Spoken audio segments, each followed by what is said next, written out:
it's Michelle and welcome to vlog 13 for my vlog series of my newly published book Identity, which is available to be purchased on www.amazon.com or www.amazon.com.au.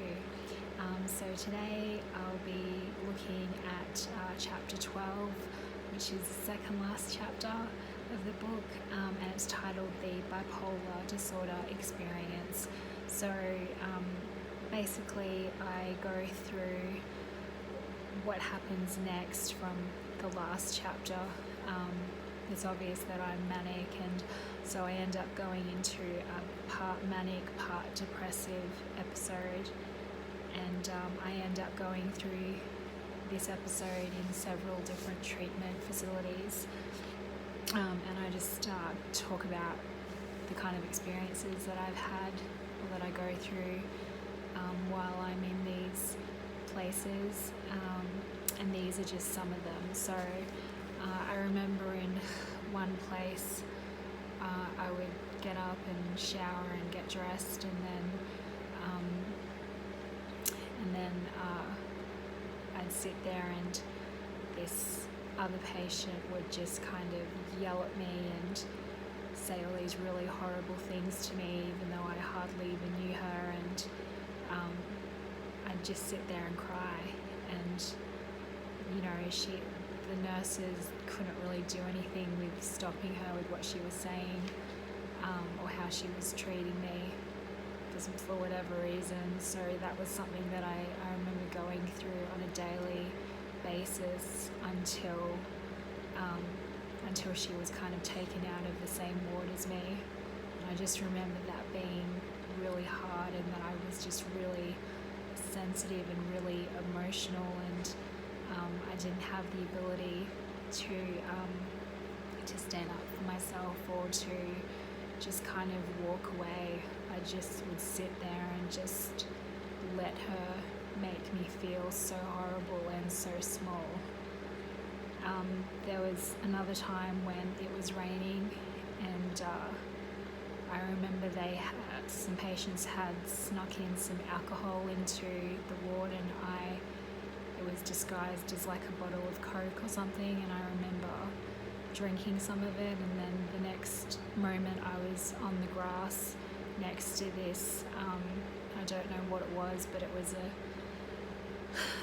a statue of some kind, and so I was laying next to it feeling as though my dad had just passed away. It was as though someone had just told me that he had just passed away, and I was dealing with that pain and that grief for the very first time. And I remember feeling as though I was just choking on my pain because it was just so severe. I didn't know how I was supposed to even go on without my dad, and I was just such a mess. And I think everybody was told to come inside because it was raining, and I was like the last one outside, just laying on the grass crying over my dad.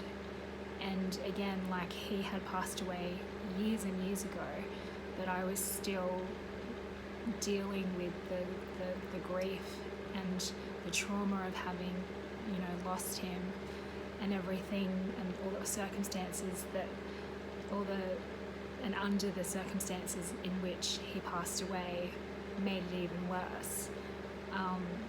And obviously I was in need of counselling and professional help other than just being in a hospital, but for that moment that was just me, I guess, letting it all out. So that was one of the experiences that happened in one of the places that I was being treated in. I met a young girl who I think was about 17. She was really pretty, and she was really troubled, like pretty much all of us who were in these psychiatric facilities,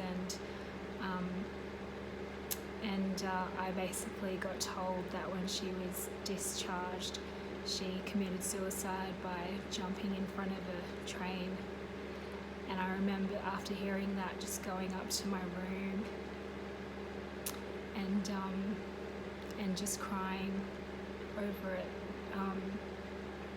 and wondering if there was anything that I could have done to help her, to prevent her from doing that. And yeah, there are some more details that I write about that in my book, which is quite shocking.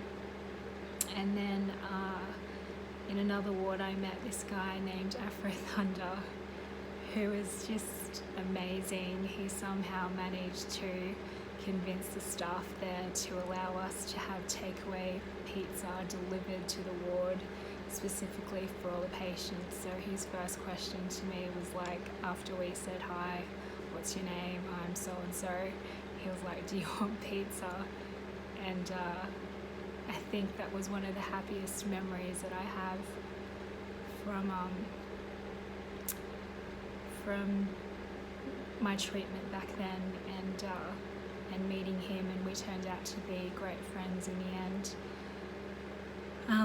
So yeah, and then at the end of the chapter I just talk about how my behaviour during mania, how that over the years negatively affected my relationships within my family and with friends, and I couldn't take back what I had done in terms of damage and hurting people's feelings who I really loved and still love and still care for.